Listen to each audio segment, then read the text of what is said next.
You should use that pre-recording in like a little sort of a pre-recording prelude to the Yeah, that's open a of the good idea. show. Right That would be after I take the transcript and don't do anything with it. oh good. Okay. Why did they? Yeah. Okay. All right. Well, I think let's check. Let's check. I think I pulled the We're live. start We're to live stream on X. Live on X confirmed. live on X. That's what I thought. How about Facebook? We're live on Facebook. We are? Okay, Yeah. great. All right. And LinkedIn. Yeah, you're live. Wow. Listen to that. We're live on everything we need to be live for. So that's So great. this says on mine, it says this meeting is being live streamed with no way of taking that away. Steve Yeah, No, there you should be an click OK OK. button. Which one? Okay, on the right-hand side. Yeah, on the right Right-hand hand. side, there's an OK button. Yeah. Anyone with access to the live stream may view or share it with others. So Oh, over here. Good. show it again. Over here. Thank you. That's what over I'm. here. Got it. All right. So if you'd like to share this show, that would be a good time before we get started. This is the Gillmor Gang in 2026. And let me get a good shot here. Okay, mute is off, and we're going to go in 3, 2, 1, and Hi, Steve Gillmor here. This is the Gillmor Gang. To my right is the Gillmor of record, the producer and director, Tina Chase Gillmor. oh no. Yeah. Okay. Hi. First, I'm never first, but I'm first today. Hi, everybody. Welcome back to the Gillmor Gang. Happy New Year. Happy New Year. What about it? Is it happy? Is it a Happy New Year? We'll talk about that in a second. I'll give you I'm my looking forward thoughts. to that. You mean the show? Okay. Whatever. Okay. Yeah. From And that fellow. Cape Town, South Africa, Oh. Okay. is Keith Tier. How cool is that? Indeed, I am in Cape Town. I'm actually in a small town near Cape Town called Hermanus, which is known as the whale town. But unfortunately, the whales all leave here in November, so there's no whales here right now. Only me. So You're a whale. You're a whale. Well, no, see, now you make that face, Brent. A whale is somebody that walks into a casino with a tremendous amount of money, puts it all on red and throws, and spins the wheel, sticks it all on black. It's a good thing. The whales always get comped. It's also a Bitcoin term. The whales are selling or the whales are buying. There you go. And everybody mute your phones. As I should have. Who was it? Don't tell him. Oh, man. And We have next children all over the next. world. From Join hands. Join hands. From the Duchy of Connecticut. No, wait. That place. The Georgia. The Georgia. That's on my mind is the Georgia on my mind. fabulous. It's better than your old refrain. Brent Leary. Welcome, Brent. I just got some distressing news, but I don't know if it's real or not. What's that? I'm trying to see. What's the source? Well, the source is reliable, but I don't know if his source was reliable. Okay. What, we invaded Cuba? No, I don't know if this is right or not. He said that Jimmy Johnson died, and I'm not seeing that anywhere. Jimmy Johnson. The Cowboys and the University of Miami head coach. Oh. Or the lead guitar player of the Swampers. I don't think it's him. His name is Jimmy Johnson. I'm just looking. You wouldn't care about that. No, I hope this isn't correct because I really like Jimmy Johnson. I don't see any actual news sources saying it. So maybe I don't see anything. Yeah, I don't know what Paul is talking about, but I don't see any disinformation. misinformation. Well, Misinformation. There's got to be at least 20,000 Jimmy Johnsons in the USA. So more than that. well, I I'm bet sure you. he's getting the right one, but Yeah. but he's getting maybe not. Well, time will tell, right? Listen, Paul may have an inside scoop, so that's right. Yeah, I don't know. I think this might be it's so hard to tell when everything you see is questionable now because you can't believe a damn thing from anyone. Well, let's keep our eyes and ears. Well, that's always been right? true, but now you can't believe what you see or hear. Yeah, no, you can't. It's this AI thing. I'm in favor of it, right? Right, Keith? I'm its biggest proponent. So here's how challenged I am. Hang on a second. I'm going to introduce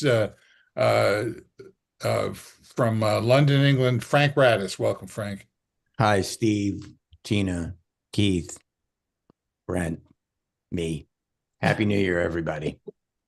Okay, Brent sounded happy freaking New Year. First, 2 days into New Year, I wake up and at like my time in the morning, it's very early in America, and the story is, oh my God, we've invaded Venezuela and kidnapped Maduro.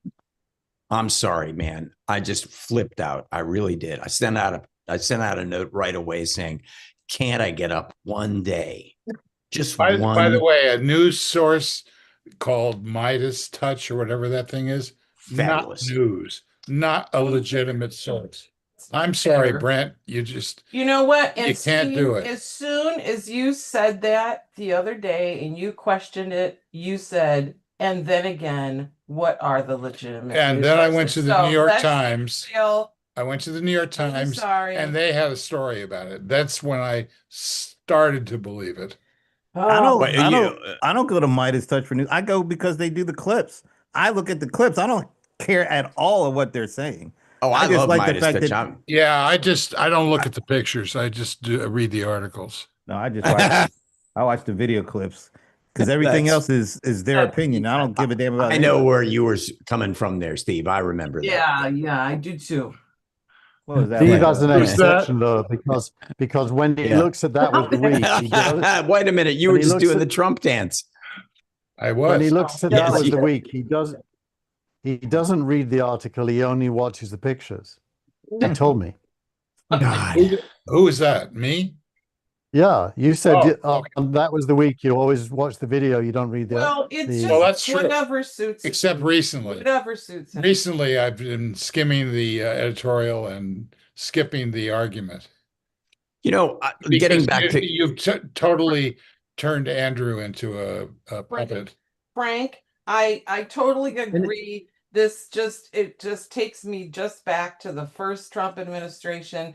And I had that feeling every freaking morning, which is what has happened since I went to bed, and I can't take it. It's 3 mornings. And I've gotten to the point now where I've been worried about putting things on my social media because I'm concerned about having someone say to me when I come back to America that I need to give them my names and addresses of everyone in my family and all the phone numbers and the 5 years of my social media and blah, blah, blah.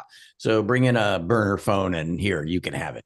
But you know what? I don't care. I really don't care anymore. It's just gotten to the point now where it's so over the top that I just don't give as our Secretary of War would say, an F.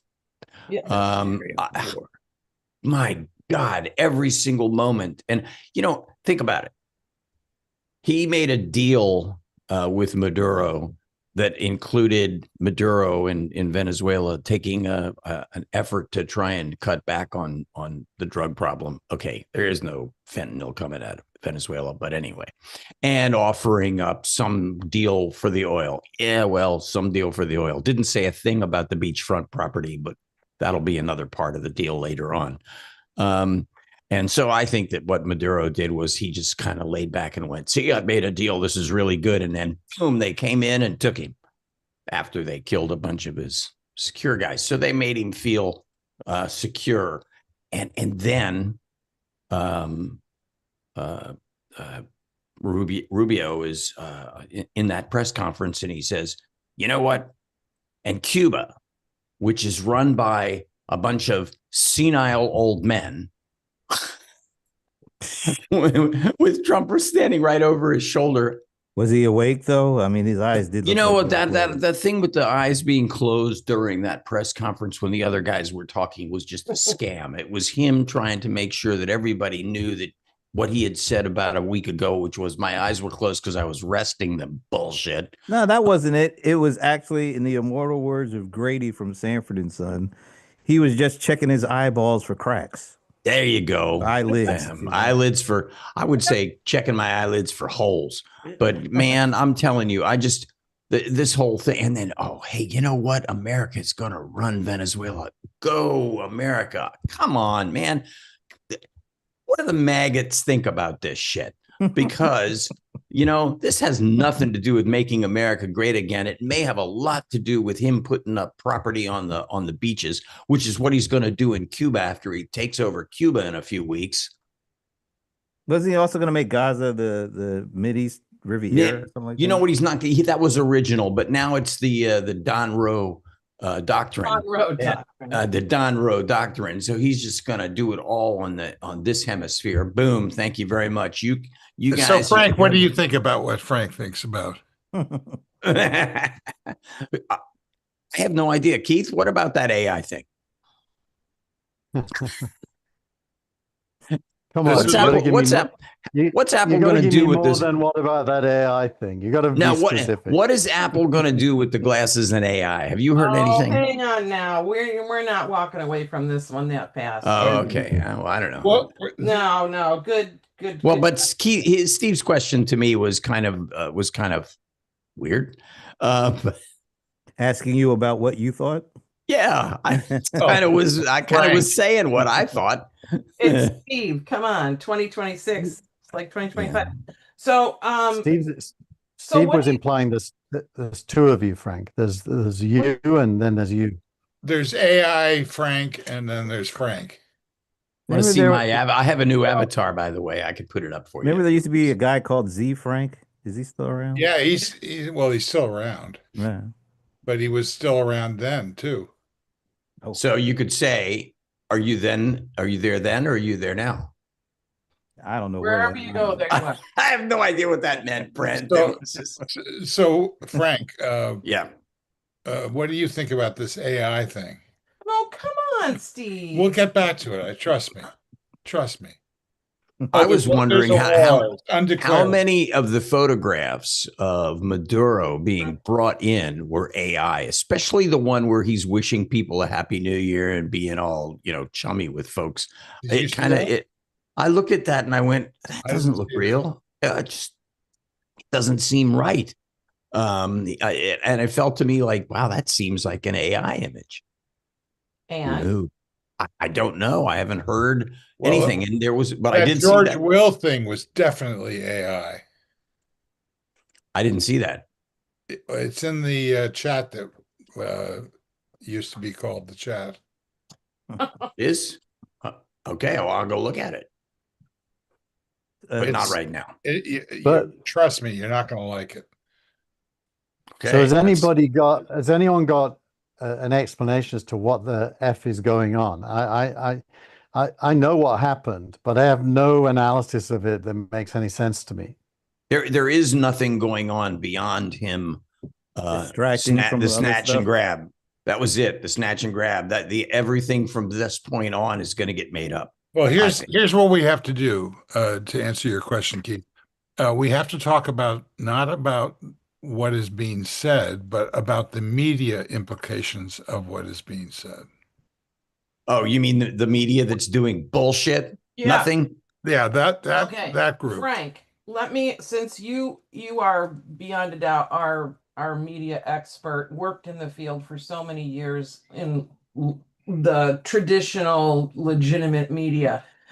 Yesterday, it seemed like there were absolutely no interviews of anyone in Congress except for on one hand for like a minute, right? It was very the silence was deafening.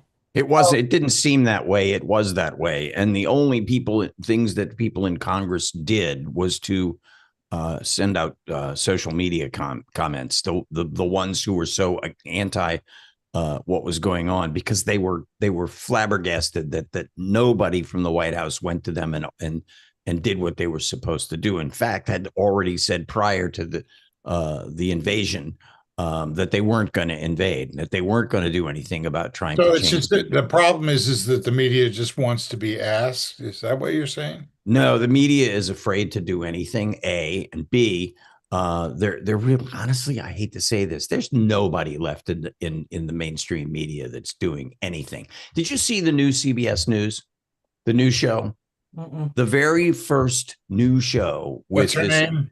Tony Docupol, who was their morning anchor, who they've now made the anchor of the CBS Evening News, did the 3/4 of the show was an interview with our Secretary of War, and no other opinion. Now, no one at all at any major network would do that. CBS has completely sold out, and that may be one of the saddest stories in mainstream media that I have ever heard in my life. It was unbelievable. They let this guy go on and on and on about what they did and how great they were and how lethality and all that shit. And it was just disgusting. It was horrible. And that was indicative of where the mainstream media is today. The other thing is, look, remember, this is the guy that shut out the mainstream media from the Pentagon. I don't think there was anyone, even in that press conference, that really spoke up about what was really going on. There was no solid reporting done or no solid interaction between the media and those guys. They were all just sucking each other's. All right. Thank you. All the stuff that you just didn't hear, you're not going to hear. It was really startling. And I kept waiting around for it. I was like, okay, where's some juice here? Where's some interviews? Where's now I would say that this weekend and yesterday is still like this extended, never-ending holiday. Like, because of where all the holidays sat, it's still like people are out of town and whatever. But oh my God. I mean, I had to go to X Twitter to look to see if there was any comment from anybody, and I found a chunky Bernie Sanders quote, but like even there it wasn't totally obvious who was talking. Of course it's X Twitter, and it doesn't amount to much to me these days. But I was flabbergasted by how little I was hearing. It was what I was also thrown by the fact that he Cheeto was talking about how this was a drug related story, and nobody really went back and said, hey, what about that guy from Honduras with the 45-year pardoned? Yeah, you pardoned that guy. How do you square that? And I'm not sure. They square it is to say that he was mistreated in the same way that Trump was. Yeah, well, So okay, that's how they square it. So yeah, no. Here's I my big question about the excuse of not taking covering the story. No, the excuse of not taking, this is not the media, this is the politics side of not taking this to Congress, is that Congress is going to leak. Now, I don't know, but I haven't seen anywhere in the articles that, in fine print that, oh, but you don't have to go to Congress if you think that they're going to leak. You have to go to Congress. Yeah. Well, he did have a what law? Does anybody actually know what the law is there? No, there is no law. There is no law unless it's a declaration of war. Yeah. If it's a one-off exercise like this, he doesn't have to go to anyone. And he can make the claim that this was something that he had to do without going to Congress, which is what he did, and which is what he said. Congress will say. The FBI, it turns out, I read this today, has international jurisdiction for making arrests on foreign soil of people wanted in the US. So it's kind of consistent with previous practice. And none of us are going to claim that the US hasn't got a long record of intervening in especially Central American and Latin American countries, against the wishes of the people in those countries. That's a long history since World War II, at least. So in a way, this is kind of business as usual, but there's been a pause. The last time this kind of stuff happened probably was Grenada.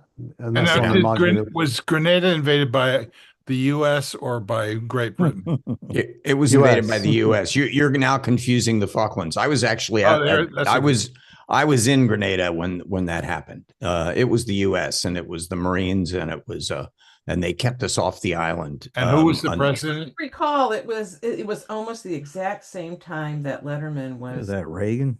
Yeah. In a show that we invaded Grenada. By the way, Deanne Reed Vane says, but after 60 days, he has to advise for further action, right? So he can't just be claiming that forever. These are all made up laws that don't exist.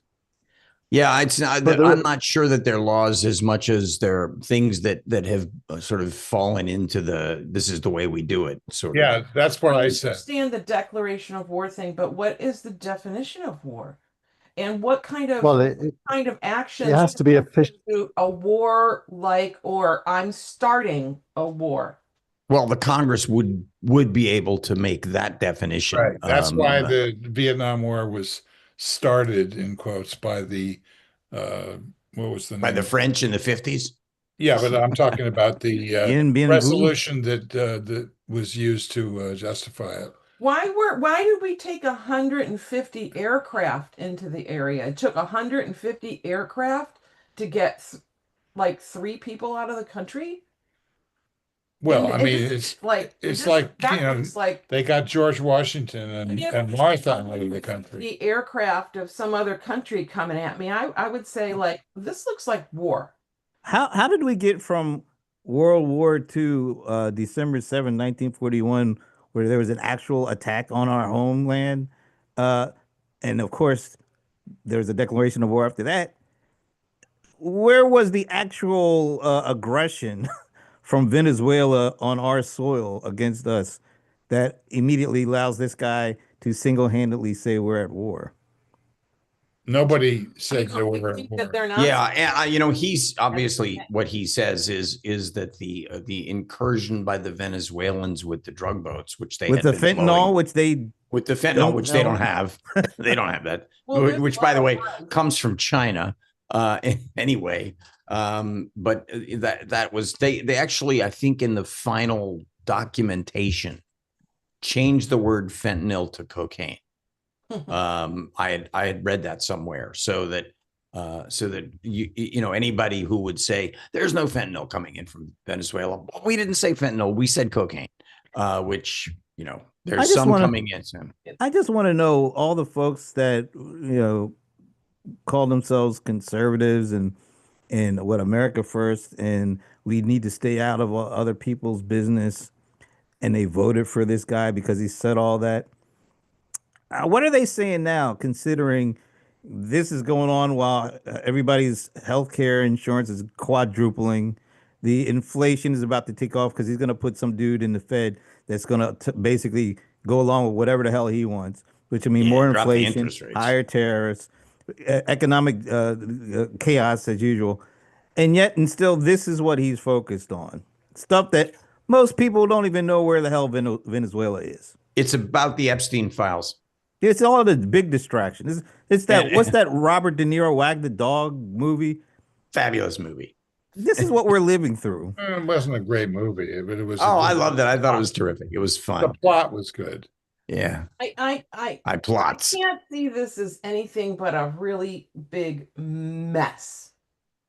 And I think we're talking about years of intervention and entanglement. I think it's a lot of U.S. money That's It's going to already be been free. spent. It's going to be free because we get all the I oil. know they're gonna pay for it, just like the Mexicans are gonna pay for the fucking wall.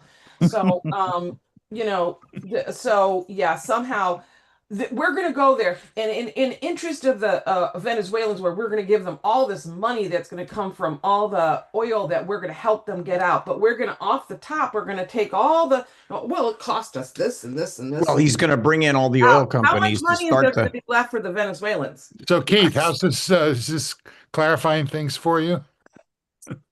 So I've got a lot of different things going around in my head, which is the narratives I've picked up on. One narrative is that Venezuela represents socialism because of Chavez, Hugo Chavez, and that this Maduro is like that was 3 or 4 countries ago. Is that what you? Yeah, no, but this guy's part of that movement that took over then, stole an election apparently, which probably is true, and is some kind of a dictator. And that, so some people are saying this is liberating Venezuelans from socialism.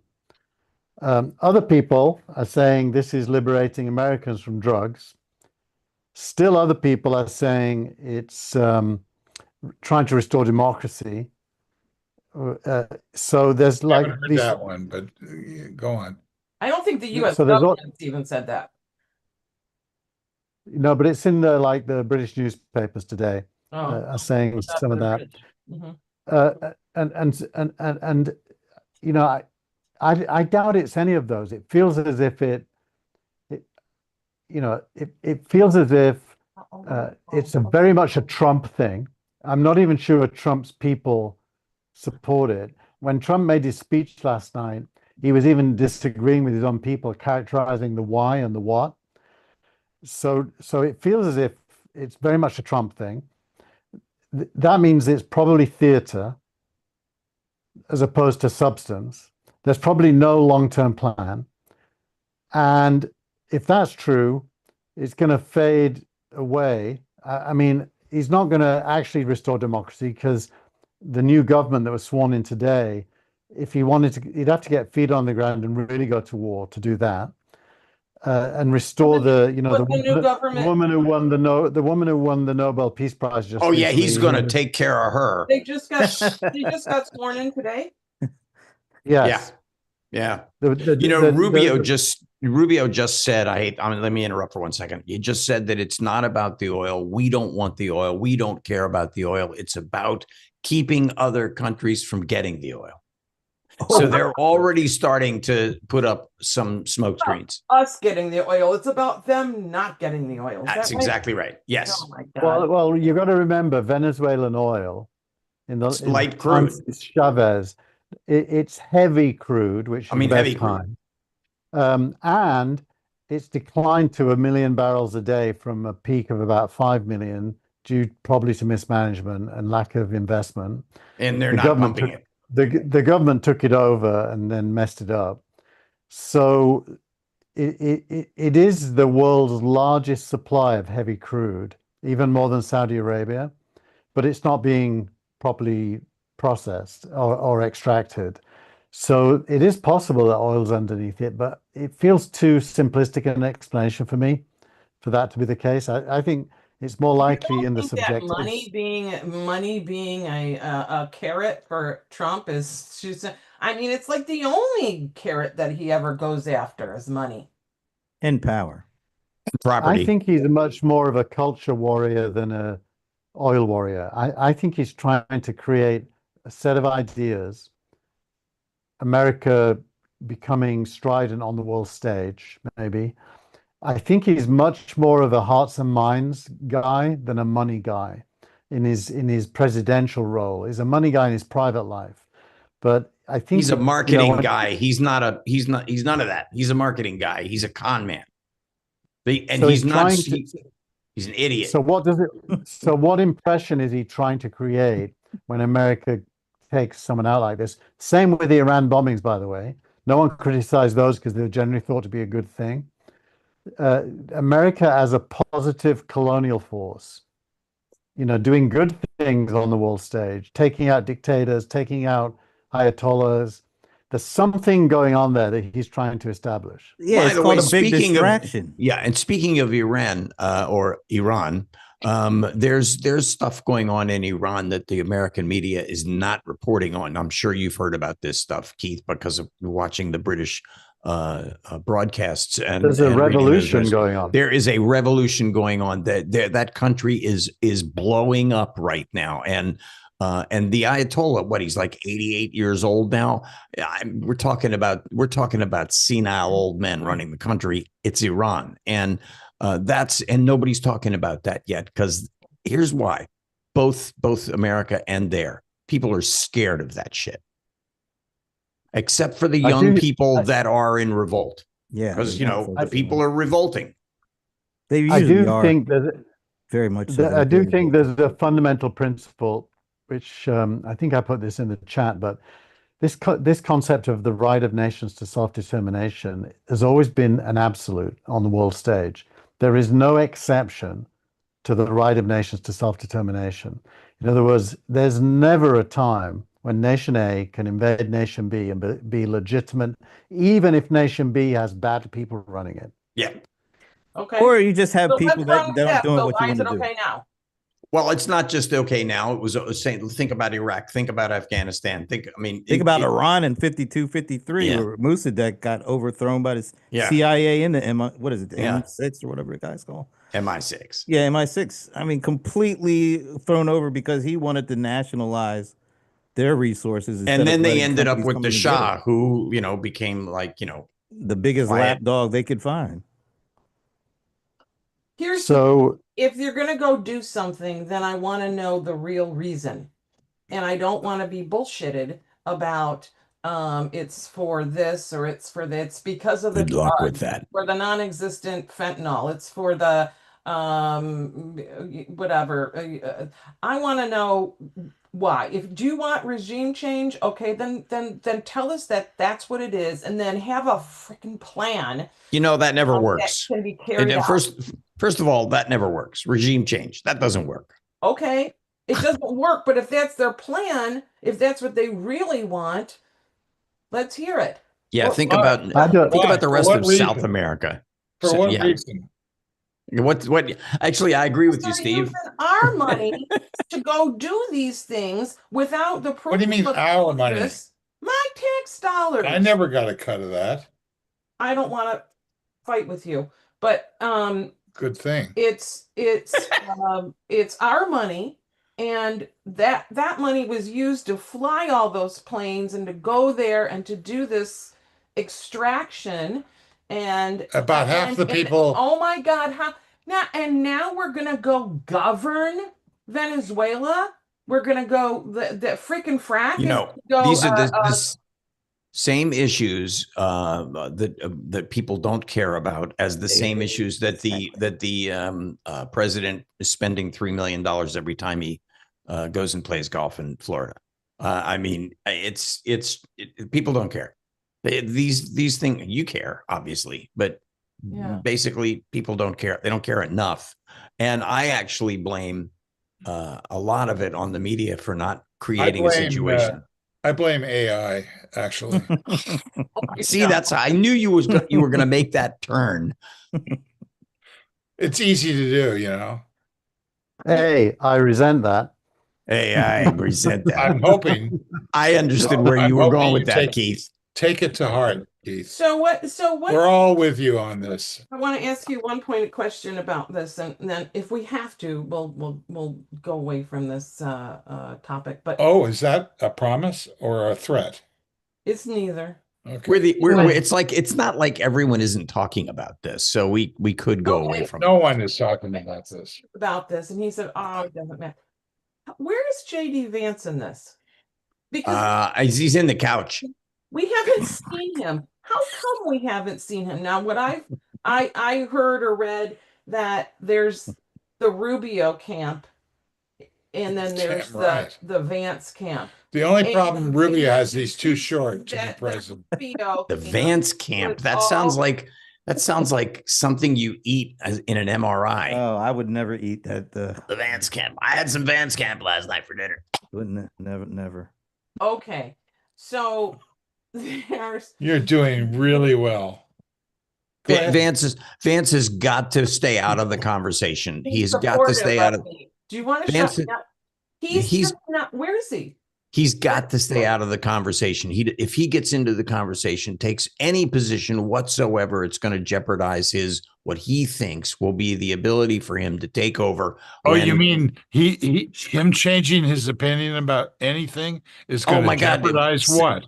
He's obviously listening to some smarter people who are saying, "Don't say anything." There are a lot of smart people in the White House, evidently. There's a lot of idiots in the White House. There's maybe one or two smart people. That article by the chief of staff. Oh, that's different. That was Susie Wild. Yes, she's a smart person. I think she's the only one. At least she's rumored that Vance, and then there's the money guy. What's his name? Besson. Lutnick and Besson are both. They're both smart. Yeah, but I don't know if you've heard them at the pressers where he's had a gaggle at those staff meetings. They suck up just as much as everybody else does, and as smart as they are, they know where they have to suck up. I'm agreeing with you about that. I don't think any of them are smart, but go ahead. That's it. I got nothing else. I do love. A lot of my European friends. Go ahead. A lot of my European friends love Vance because of all the stuff he says about Europe, which they love because they like to be cared about. They like to be considered as important. That could be true, but they also think the European Union is screwing everyone over through regulation and all kinds of stuff. That sounds like America. Like Silicon Valley. Silicon Valley, exactly right. Well, okay. I just want to say one more thing. Okay, that may be a lie, but I want to say this. Thank you, Don. When they say, well, we didn't go to Congress because they were going to leak and we couldn't have that happen. Won't that be true for anything they want to do? Correct. Yes, but there was two things there. It was not just about the leaks. It was also about how long it was going to take for them to make a decision. That they part of they were not encouraged with how quickly that could have been done. Now, it took a long time for this to get planned and worked out and rehearsed and executed for months.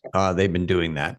So they would have had to have gone to the Congress back then when they started this, and it would have dragged out for a very long time. There's no way the Congress is going to be told other than maybe Mike Johnson. Remember, half the time the Congress hasn't even been in session. The House of Representatives has had fewer days at work than it's had days at work. So basically, there's no Congress, and they don't have to go talk to Congress, and we're establishing that. And because the next time they want to do something, they're going to do it this way because it succeeded. Yeah. Okay. Yes. I just wanted to clear it out. So exactly. You got that locked down now, right? Yeah. I just wanted to find out what kind and of. so we don't have to worry about where your tax dollars are going then. But Tina, I think the danger with focusing on that, even though you're right, is let's say Congress, they did go, and Congress said yes, it still would be wrong. At least. So the fact they didn't go, the fact they didn't go to Congress can't be. You're right. Yeah, no. Keith. So I'm saying it's more important to focus on the real issue, which is it's not okay to invade another country, even if Congress approves it. It isn't okay. Yeah. Yeah. By the way, so they'll go to Congress and just invade. By the way, Deanne Reed Vane says Vance is like Aaron Burr. That's not good if there are any descendants of Alexander Hamilton around, but thought I'd say that. Well, wait, wasn't Aaron Burr who was killed in that duel? Alexander Hamilton in the duel. Aaron Burr took him out. Oh, I haven't seen the movie. Well, you've seen the production. I saw the You haven't production. I haven't seen the movie, damn it. Okay, so are we done with this analysis of? But This was I am analysis? for right now. For Analysable? right now, I'm surprised that I'm getting so much kickback here, Brent. I think nobody's kicking back. Kick back on what? I think Oh this well, is all this Steve is all this Steve is kicking.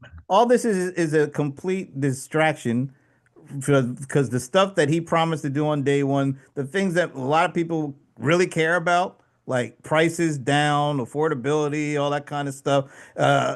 He's not doing, I was going to say can't. I'm just going to say he's not doing a damn thing about it.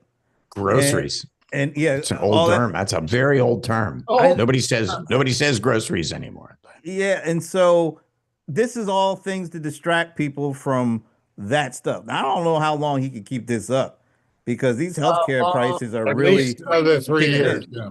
3 more years. But it's really unless he dies. I don't know why these people we don't hope believe. I don't know why all these people who said they believed in all this America First stuff aren't dropping off of this thing because this has absolutely nothing to do with America First.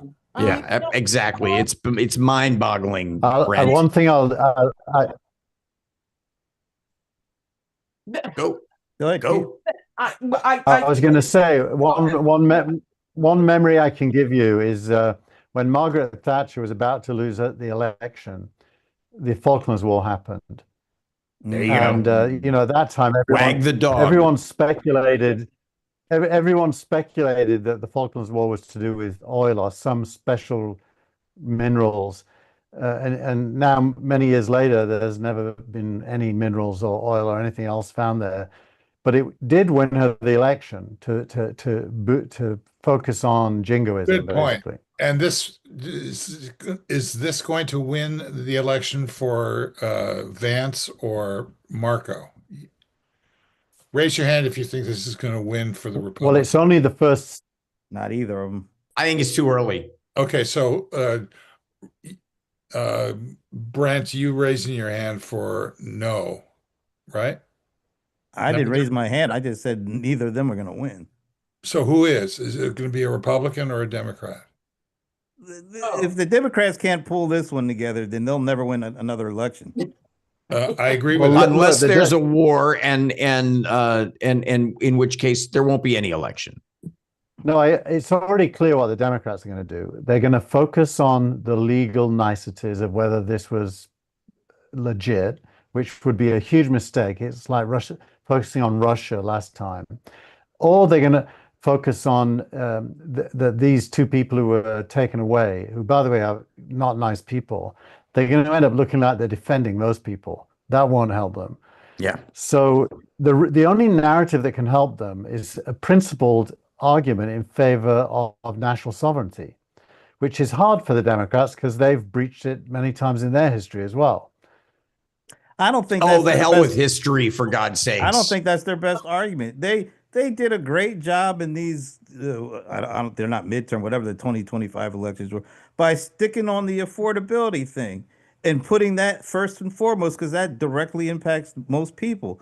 All they have to say is, "Why are we over here in Venezuela when we haven't solved the affordability problem here?" And if they I think that they're starting to say that, and I think that. I think you're right, Brent. I think that they're starting to say that. So, but I think Steve is also right, but that it's a conundrum wrapped inside of an enigma. Thank you, Winston. I can also understand why they haven't done anything for the affordability in the U.S. because they haven't been focusing on it. Oh, it's a scam! Don't you know that? They don't do anything of any kind. The Congress is gone. And the question I'm asking is whether or not there's going to be. I think that the House will be turned over to the Democrats. I agree, because that's like 3 months from now. And then they will impeach him immediately. But unless the Senate flips, which it's not going to flip, he won't be indicted. I mean, he won't be convicted. I don't believe that they will impeach him immediately. I think they will. Okay. That would be a big mistake if they did. They need to stick on this affordability stuff. They need to stay focused. Don't take the focus off of that. Just didn't we already go through this? No. I think that would be after they've already focused on affordability, got the seats in the house, and the next thing that they do, that's not going to get them the seats. They're going to either they're going to get the seats, 40 seats. They're going to get. Going to happen. Yeah, it is going to happen. Yeah. Okay. At that point, what is next? I don't know. They try to impeach Donald Trump. And, I don't believe that to be true. I still think that'll happen. I think that the Democrats are going to demand it. I think that the country will demand it. I'll bet you $2. No, don't bet. Let's do a poll. What? Let's do a poll. Okay, go ahead. Go do a poll. And then okay, are the Democrats going to impeach him as soon as they take over the House? Yes or no? No. Yes. If they know it's good for them, they won't do that. I don't know if they know it's good for them. Yes to Brent. I don't know. It's a big mistake to focus on Trump. Brent's right. They got to no. focus This on is people. After they're not focusing on Trump until they've got the House. Once they've got the House, they even then, if they want, I think they can do all that other stuff and focus. Once on they Trump. have the House, they've got exactly nothing because they're not going to get the Senate. They're not going to get the Senate, so it's never going to go to trial. So it won't happen. It'll go to trial, but he won't get convicted if they don't get the Senate. That's the. They're not going to go. It's not going to go to the Senate. He's not going to make it that far anyway. So thank God. Oh, well, that's not true. I don't know. I think all he needs is a lifetime supply of Big Macs. If we just focus on him and Filet-O-Fish. Haven't we already impeached him? So twice. See where that got us. What is it? Yeah, we got him. Didn't matter. Well, Annie was convicted for a whole bunch of stuff. Who? And Annie. But look, it's the wrong question. The question isn't how can the Republicans lose. The right question is how can the Democrats win.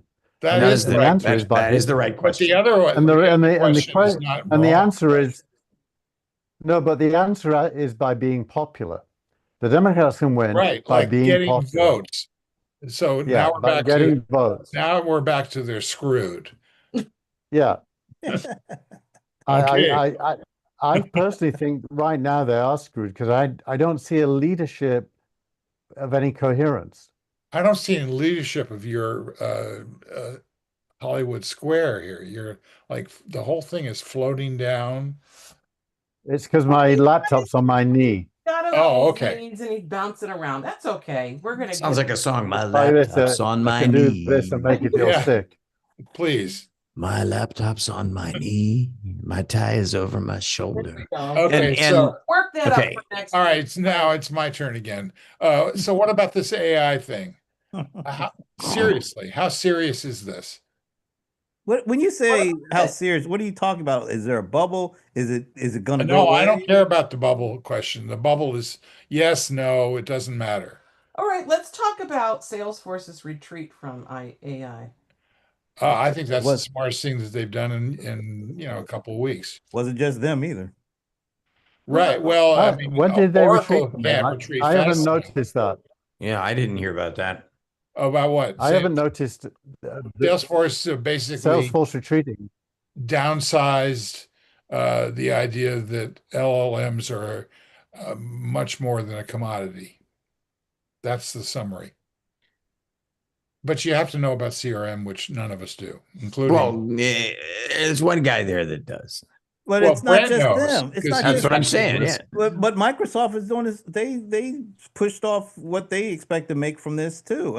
I know they say that basically that the what is that name of that program that they Copilot doesn't work. Yeah, Copilot. I don't know if they were saying that, but there are a lot of people that have. A lot of people are saying that. So let's just say there's a softening of the embrace. Or realism that's seeping in, I think. Realism that's exactly who said that. I'm not picking up on any. I'm not picking up on any of those vibes. I Yeah, think but you you might don't know anything be about making CRM it at up. all. Well, it's probably because you're in South I don't know Africa. about it's just the articles that have been coming out and some of the memos that are being I guess found.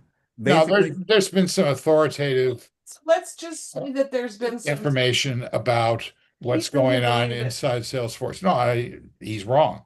Keith doesn't believe it, but let's just say that there's a little bit of softening of the. It's not softening, it's hardening into an actual strategy which addresses the enterprise market, and it's smart.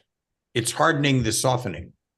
No, that but I don't think we're saying AI is going away. I think it's more like the kind of the financial, the people that are trying to see how this kind of figures into financial gains, ROI. They are now starting to realize, you know, it's particularly with the amount of money that all these companies are funneling into like OpenAI and the debt financing that companies like Oracle are doing to do that. That I think now there's a thought in the financial community that, oh, maybe we're not going to get the kind of returns that we were expecting by X date. I Well, don't think so it's talking about going away. if ROI is So backing dependent on the away. fact that they're spending too much money and they can't make enough money back because they're spending too much right now, yes. And some companies are able to finance that with their own cash, and then there's certain So look, companies that can't. And I think the that's biggest causing the news, financial people to think about it more. Brent, the biggest news this week that I read is that SoftBank concluded 22.5 billion into OpenAI. That's one investor putting 22.5 billion into one company. But And that's following on all these other companies that have done kind of the same. And yet, and the second biggest news, Musk. the second biggest news is Nvidia acquiring Grok. Yeah, for 20 billion or thereabouts. 20 plus billion. Yeah. So I'm seeing an acceleration of execution, not a slowdown. I think because Nvidia has the money and can, what do they have, like 100 billion in cash on hand? But there are some companies that are spending or are pledging to spend billions on their infrastructure build out that don't have the cash. So they're doing all this debt financing, and then that's causing some people to say, well, wait a minute, that's a whole lot of money to be doing debt financing on. Are they sure they're going to get the return that they say they're going to get? Well, if you put it into context, there's been a debt bubble for the last 2 years. It's called private credit. So private credit is the biggest asset growth across all investing. And so why? Because it pays interest higher than bonds. So investors have been piling money at roughly 10 to 11% interest rates, where bonds are 4 to 5%. And there's this huge mountain of money going into private credit, which is looked at from the other side is debt. Debt could be a bubble if it doesn't produce growth and then the people borrowing the money can't pay it back. Yeah. And with Oracle, I do believe there is a risk that could happen. Only with Oracle, though. I think Oracle's a bit in a group of one when it comes to that, because none of the other big players are using debt. They're all using revenue and balance sheet. Right. Cash. But there's also this circularness. I don't even know if that's a word, but it's like all this cash is going between like 7 companies. And it's like, when does all this AI stuff get outside of that kind of the pick and shovel bubble? Well, and start showing ROI at the enterprise application level? I would get you to do a pie chart of the money coming into that bubble from the outside. Let me get the AI to do that. Of money. No, one bucket of money is revenue, and the other bucket of money is investors like SoftBank. And what you'll find when you do that is there is no circular at all. It is true that all the players in the space spend money with each other, but that's because they own different layers in the stack, and they have to buy from each other to make their own thing work. But it's not a conspiracy of money changing hands. Most of the money is coming from the outside of that. No, I'm not saying Yeah. it's a conspiracy. What I'm saying is the actual ROI has not gotten outside of the big seven yet. And because I think originally people were thinking they're going to make money immediately out of the box. Now they're saying, well, damn, it seems like all the money is still stuck in these seven different companies' hands and it just keeps circulating. When does that start reaching out? I know SoftBank is not one of the big tech companies. They're the investor guys, but they're the only one I've seen at the scale that these companies are doing on their own. I don't know. I don't pay complete attention to this, but when I've looked at like the year over year, year to date, well, last year, 2025, but Adobe lost like 40% year to date. Salesforce lost about 30% in terms of their valuation year to date. Oracle just at first they went up. Now they're down like before they went up. All these enterprise Yeah. application companies have all this money and have been talking about agentic and generative before that, have not seen any positive financial ROI from all that they're talking about. When Well, does that happen? now you're making a different point now, and I agree with your point, but I would characterize it differently than you. I think Salesforce and Adobe and Oracle would have been earmarked as probably losers in AI 2 years ago, due to the fact that software layers are being disruptive and taken away with the ability to do AI-based coding and run your own software. Anyone in the middle between customers and the infrastructure is threatened. So I think those That companies was are 2 years ago, threatened. you were saying. 2 years You were saying ago, that was two Adobe is years ago, right? I yes, heard that and two now minutes ago. Adobe All right, so go 2 ahead. years ago, 2 years ago. Now Now it's Adobe, today. yeah, now it's today. Adobe has definitely been impacted over the last 2 years. Oracle was being massively impacted, but suddenly decided to do this deal with Trump for Stargate and OpenAI, and through debt has made itself a player, but it's using debt, which is highly dangerous for it because it's a smallish company compared to the size of the debt.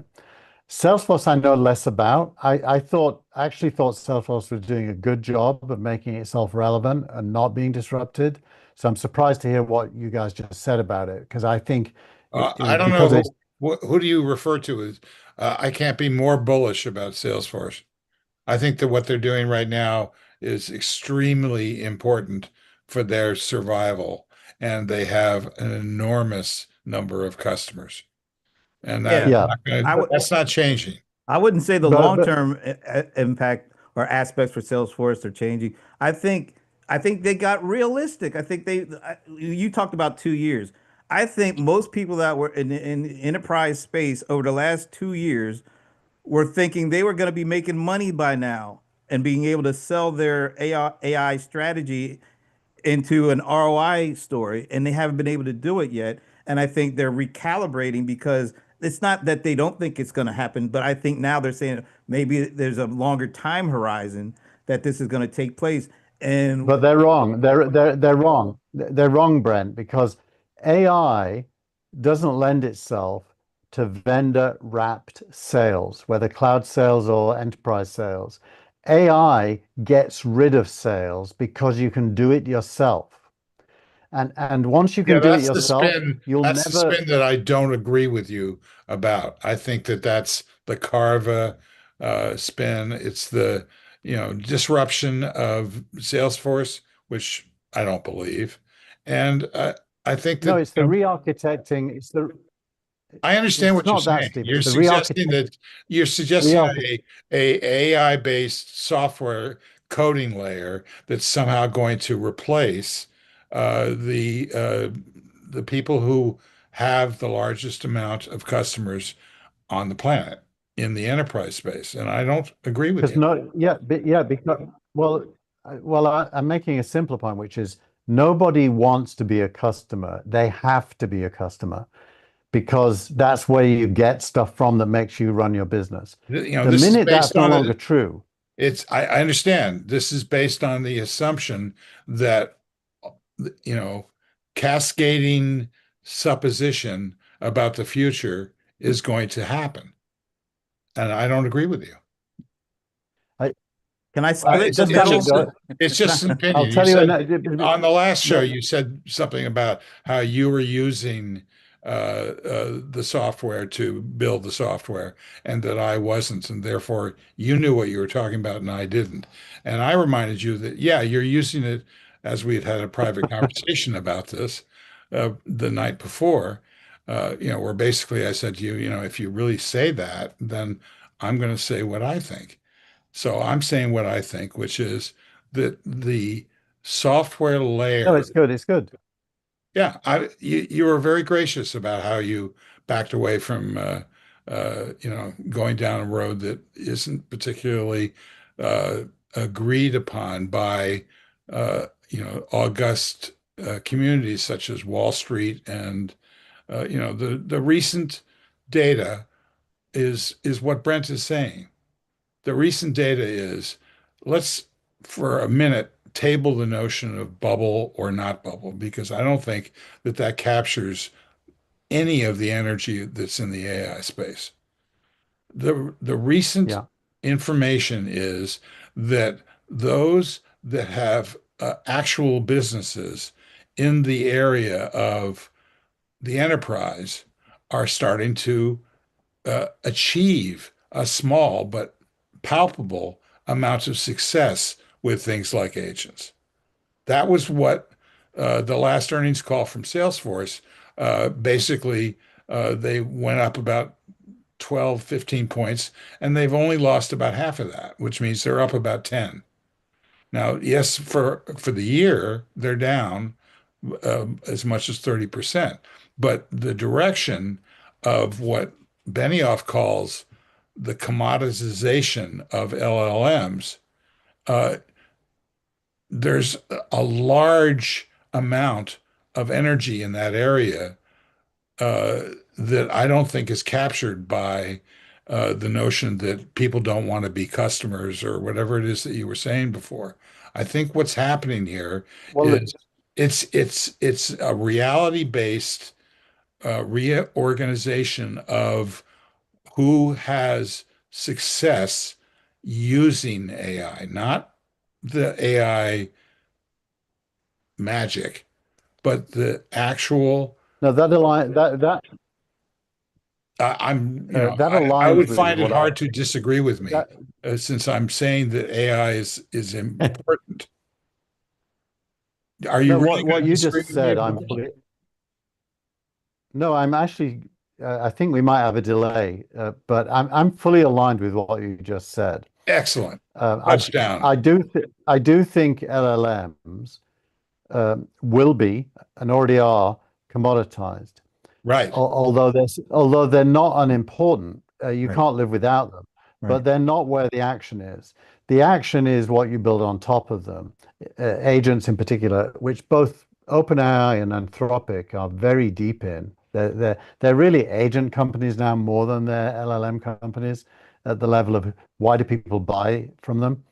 It's not really, you're not really buying the LLM, you're buying what it does. I spent the last 3 days building agents for SignalRank. I took each of my employees' jobs and tried to build an agent to do their job successfully as well, with improvements in the output compared to what they were able to. And They're what are able you to building do. that on top of? In my case, Anthropic. Are you using Claude Code? Yes. Okay, so do you, And let's just take this a little bit outside of the signal rank conversation, because first of all, if it was really significant and proprietary, you wouldn't be talking about it on this show. So yeah, granted, let's abstract that a little bit. What do you think is, if people like me think and turn out to be right about the weaknesses of the open AI strategy, if that turns out to be true, who is now in the ranks below that, who would rise to the surface? Anthropic? actually, I think Manus, that just got acquired by Meta, is a player. But that's like a Manus is consumer kind of approach. no, it's enterprise. It's agentic. It's the best agentic platform, actually, even better than Anthropic's. It can do more things than Anthropic's. So It you didn't think they're work, wouldn't gonna, work where are on. they, where would you characterize them right now? At what number on the top hit parade, top 10, Man, well, top four? here's the problem. OpenAI represents about 70% of usage and about 90% of money flowing. So they dominate the space. Anthropic is next. Manus is tiny. It's 100 million in revenue compared to more than a billion for Anthropic. Right. So Manus is tiny, but they've just been acquired by Meta that could boost it. And then you've got DeepSeek and Quen, which are two Chinese ones that are very, very good at agentic stuff. So I think agentic software is going to become ubiquitous. Anyone who wants it will be able to get it for more or less close to nothing. And how do you Which think is that why OpenAI is going to be able to capture that momentum or some of that so-called agentic momentum? well, Or do mostly you? I think mostly OpenAI is so consumer focused that it doesn't care. It's making the lion's share of the money because of consumer adoption, and it really is just not even close. The number two is so far behind. Gemini is catching up. Gemini used to be single-digit percents. It's now getting into the low double-digit percents. And Google does have tools that could keep that going. Chrome, for example. Now, I would agree with you about that. And in fact, courtesy of some of the help Brent's been giving me, I'm building on top of that. So I agree with you. I think that they will Google probably track record of supporting. Yes, they do. They have a bad record of not supporting so much as sticking with anything. Yeah, that's correct. So, but in this case, they're really competing with Microsoft, and I think Microsoft is overextended because they're fighting a battle with themselves via their OpenAI investment. I think Google is competing well, with everybody. Gives a little bit of Google's competing with NVIDIA now with the TSP versus the GPU stuff for inference, and they seem to be making a big inroad. OpenAI just said they're going to start. Well, they put a certain percentage of money into using Google's TPU stack for their inference because it's cheaper and more efficient for inference, not for the training. Well, Grok and Grok, yeah, NVIDIA Grok, which Grok NVIDIA acquired. Yeah. All these folks are they're like frenemies. I mean, and who knows who's going to win? I think Google's in probably maybe the best position because they cover everything. Go ahead, Keith. I would say in general, it's moving so fast to a known destination. It's like all of these people can already see 2 or 3 years from now, and I'm making the moves today to be relevant 2 or 3 years from now. And it really is the move towards agentic and inference and reinforcement learning as well, by the way. That said, LLMs, if you don't have one and Microsoft doesn't, you are at a disadvantage. So LLMs are not unimportant, even if they're commoditized. They're still important. Yeah, but I don't think that AI as a food group is going to damage Microsoft's strength in its user base.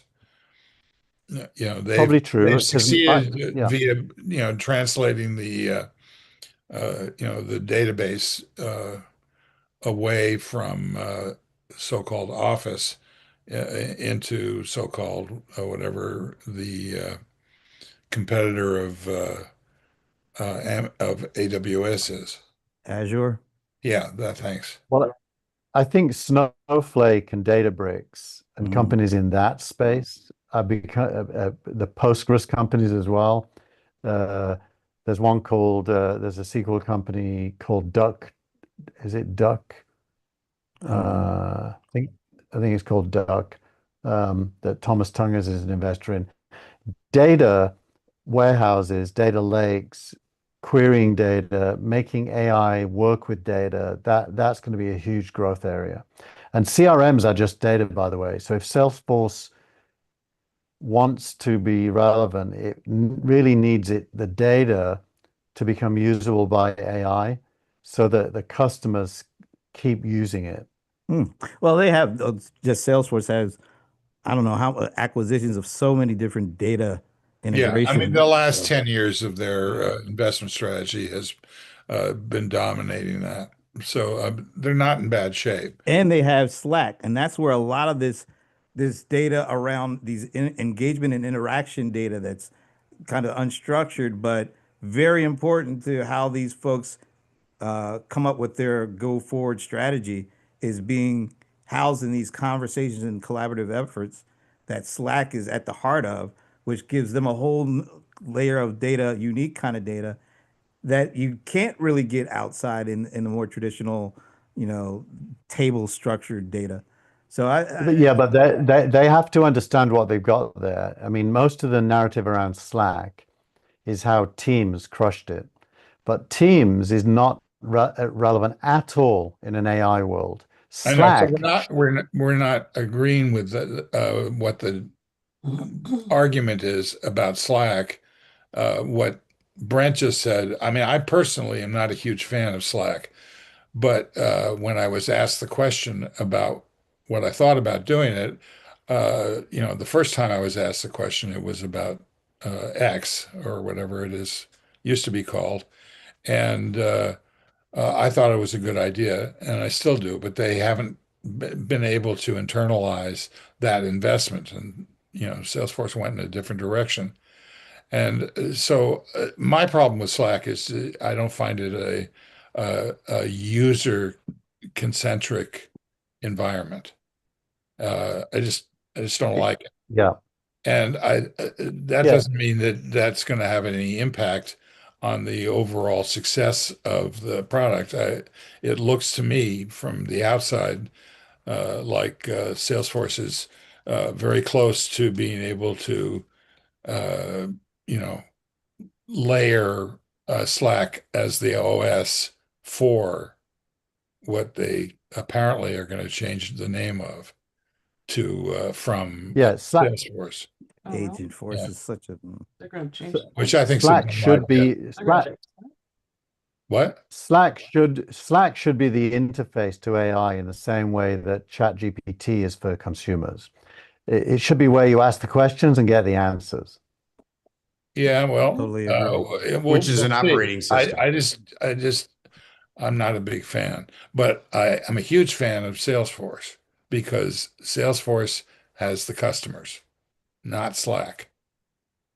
Yeah. Slack has a lot more customers than they had before the acquisition, but uh, But those customers need something to interact and engage with, and Slack is that. And those conversations are rich in strategy and structure and how the company thinks and moves forward. And that's the kind of information that you want to throw into your yeah, no, I, queries. I understand your thesis. Yeah. I'm not a big fan of the Slack implementation. And, Teams is not a real product. It's basically Office, 5.0. coming up. And the numbers around Teams are fake because every big Microsoft shop like McKinsey They rolls it out to every desk, for free. but doesn't Yeah. mean it's being used or liked. Yeah. Well, I, definitely it is being used and it's not being liked. Not as much. It's probably not being used as much as they would like you to think.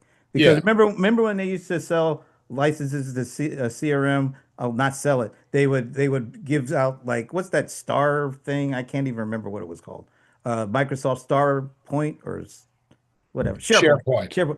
And they would, people would buy that and they would say, hey, you want we'll give you some CRM license to boot, just so we can basically say that we got that many licenses out there for each company. A lot of times Teams is not being used. I'm on I'm on a lot of different things, a lot of meetings and stuff. It's mostly Zoom. Now for whatever reason, Google Meet, and Teams is like a distant third. Yeah. Yeah. I don't think it's being used as much as some people think. Okay, so what about movies and TV? Oh, please. So, the great movies are actually available now on the stream. Everything from uh, um, one battle after another, unbelievably great movie. I don't know what that is, but go ahead. You mentioned that a month ago. I honestly, and now I'm not sure that a month ago I was able to see it on my BAFTA player, but now it's on. You can get it just by going to, YouTube TV. There's tons of all the good movies are now on, easily available on the stream. Now you have to pay for them, but they're there. And the good ones are there, so you can literally take a look at what the critics are saying are the winners at then. And I've already done my voting for BAFTA and for the Directors Guild, and it's pretty much the same. And I finally ended up seeing about 50 movies. Okay, well, what? Anyway, and I'll give you not telling us any names. I'll give you some names. Thank you. No problem. Just give me 1 second here. Okay, while you're doing that, put into your memory bank that we're going to talk next about the Warner's. Yeah. So, Sinners, One Battle After Another, Warfare, Superman, and Jay Kelly are movies I really cared about. That you can also Begonia. I really enjoyed that. What's that? Begonia. What is that? That's a movie about these two kind of weird characters who kidnap a corporate executive because they think she's an alien. That's all I'm giving you. It's just absolutely, Frank, it's so good. Me a favor, please send me a text that has your list. I will do that. Marty's and there's this movie called Marty Supreme, which I think is like the dark horse movie to win everything at the Oscars. The Oscars. Right? The Oscars, the Directors Guild, Who directed I don't know, but I did vote for it as my number 2 movie in the Directors Guild. I just can't remember the name of the director. Anyways, but it is unbelievably good. So Marty Supreme and One Battle After Another, top 2 movies of everything that's out there. Name and I will. That's right. It's a terrible, terrible name, and it hurt the movie really badly. It got horrible reviews, but it's got a huge cast and it's really good. Now, I have to admit that I am now hooked on a TV show that probably everybody has already seen because it's been out there for like 8 years, and it's just grabbed me and I can't stop watching it. It's The Blacklist. Oh, that's not a movie. That's a TV show. No, I just said that. I said a TV show. Didn't that start like the early 2000s or something like that? Yeah, but it is so good, and I think it's got like 15. Oh, it's so good. It's so not that good. It was good. It is that good. No, it's that good. It's that good. I'm sorry. Yeah. Hey, Frank, do you put any of this information in your newsletter? Because I would think people would like to get a little. Yeah, they would. Yeah. Yeah, I mean, we've been partying on the end of the show, which we translated to the beginning of the last show. And now you know what? I will do that. Thank you for that suggestion. I actually will do that on this on the upcoming newsletter. I'll have a place and I'll call it like Frank's Picks. Sir Frank's Picks. Pre-Oscar favorite. It's my pre-Oscar favorite. My suggestion is. Yeah, go ahead, Keith. Yeah. My suggestion is a little weird, but there's a Daniel Day-Lewis movie with Sean Bean called Anemone, which is 2 Yorkshire. Retired from? Yes. Okay. That's one I haven't gotten to. I watched it. You're getting I your think bandwidth supply is being cut by South Africa. I noticed. I think it's because there's 11 teenagers in the house sucking it into their iPhones. That's it. Into their iPods? iPhones. iPhones. iPhones. All right. So Frank, quickly, is I know it's not going to happen for another couple of years, but is Netflix going to be successsual? Yes. I think so. Yeah, I do. Good. And I think it'll help. It'll help. The question is whether or not the Vance merger brothers are going to be able to take over the merger, and the answer is no.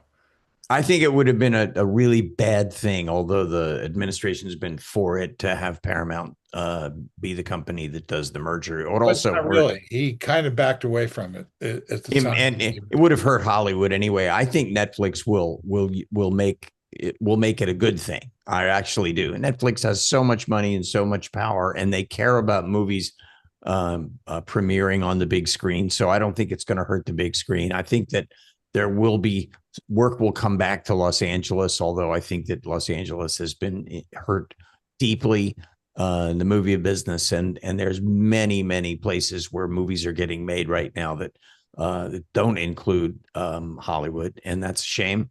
But it's good for all the other places, I think, and but I think it's going to be Netflix, and I think it's not going to move away from that. And you're right; it's going to take a while, and God, look at the money that Zaslav is going to make from this. It's absolutely insane. But why do we care about it? I never cared about it. I care about it because I know him and I like him, and I'm going to go hit him up for some, but I'm sure he's going to say, what, who? Frank who? But that's okay if he gives you some money. That won't happen. Actually, I can only tell you how many times when we've gotten together, he said to me, Frank, I should hire you. And I used to say to him, yes, you should. And he never did. All right. So, one last question about the wonderful world of TV. And I'm in violent disagreement about this, and I'll explain why. Your friend, Evan Shapiro. Evan Shapiro. Yeah. He's got a big, for God. I know, for the notion that YouTube is TV, and I understand it from a talk to Brent data. He's right there. He can say what he wants, but I'm going to say what I want. Okay. All right. So I understand that there are enough people, particularly really young people, who are watching YouTube in great numbers. But what I don't think is that there is any way of capturing the so-called peak TV audience, of which I am a member. So I agree. So I don't agree with the notion that you got to look at all these, micro movements and assess that that's where the future is going, and that the old network and Hollywood architecture is being replaced by this YouTube phenomenon. I think that. So I don't disagree with you. Numbers support it, but I don't care. Yeah, well, I don't. I think you're right, Steve, and I don't want to piss off my good friend Evan Shapiro by disagreeing with him, but I kind of disagree he's with not him. Watching, so I kind of disagree with him. However, yes, the numbers absolutely do stack up against television. They are better, they are higher, but it doesn't feel like TV. And you don't get those big TV moments. But I'll tell you something with like a script. Well, the scripted dramas are starting to be. Take a look at this whole micro drama movement. It's crazy, and there's a micro dramas are a new thing happening on the internet that you actually go and download an app for the micro drama group of your choice. So you can go to what's your age? It's all different ages, all different kinds of dramas, all different kinds of things. And they call them micro dramas, but look, go to the sci-fi one. It's really worth it. And no. I'm sorry, I'm a big sci-fi guy, yes, but you know, think about this. You know, where the Oscars in 2029 will no longer be on the mainstream media. That's a pretty amazing story. And I said many years ago on this show that I thought that broadcast television would be the home only for live events and sports. Yes, I said that. And Brent, is of course, TV. is Brent gone? No, he's not. No, I'm watching you guys on YouTube because it's better than TV. It is TV. And I'm, you know, put it up on a big screen. What do you call it? It's TV. You know, look, I like this picture better. I also said this about 5 or 6 years ago that I went to SCAD and I started talking to the students and I wanted to ask them, why do we still call it TV?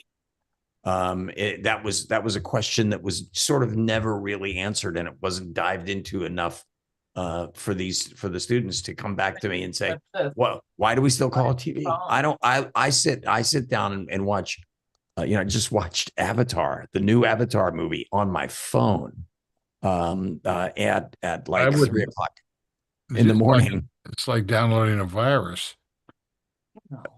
Well, there is that. I said as a point, it's not one of my top movies. By the way, Superman is one of my top movies. It's fantastic, and so is F1. If you haven't seen F1, F1 is terrific. It's a good movie. I like that, but I like FU better. Racing movie with you're funny. So anyway, there you go. That's my opinion. And I love. Thank you for the idea of my starting to add my my choices to the. You're welcome. Site. I'll start doing that. That was Brent who did that. I want to hear Brent, what are you watching? Anything that we should know about? Absolutely not. Okay. But football. I will give you a recommendation of something that I have not watched a minute of, but I'm very interested in now. It's the final episode of Stranger Things. Exactly. And who sent that note to you on the chat? The moment I heard those two Prince songs. You did. But I had already been told about it, but but it was so cool. I mean, look, I don't know nothing about Stranger Things, but apparently they ended the show. No, actually they didn't. They did not end the show with it. And that's what's really surprised me, because I thought that was the end. And then all of a sudden it wasn't the end. It was there was a whole big thing after it that came up after the titles that lasted another like 5 minutes. So if you watch the titles and you don't keep watching, you're going to miss the actual end of the show. Always watch the titles. Anyway, I suggest you watch it, even if I don't, just because they had Purple Rain. You know what? I should have said this. It really was a great. It is a great show, Stranger Things. But the reason that it sort of went out of the consciousness was because there was like a year and a half before it came back with the final season. So people started to go, all right, but it was on the air for like it's like 10 seasons of the thing before 8 seasons, something like that, and it felt like 10 years. I fired it about 2.5 seasons ago. It was, you know what, in the end, it really was, it's a good show. You watch these kids grow up and become adults. And I thought the end, don't tell the actual end, it brought a tear to my eye. Oh, that's great. Wow. That's it. I got nothing else. It's kind of like hearing Christmas music at church. Yeah. Okay, well, you go ahead. Guys, I have to go. It's late here. Okay, well, thanks, Keith. We're all going to go. Yeah. We'll see you. Happy 2020. Thanks to everybody who showed up, and especially those who didn't. We'll see you again next time. Bye-bye. Bye-bye. See you guys. Later.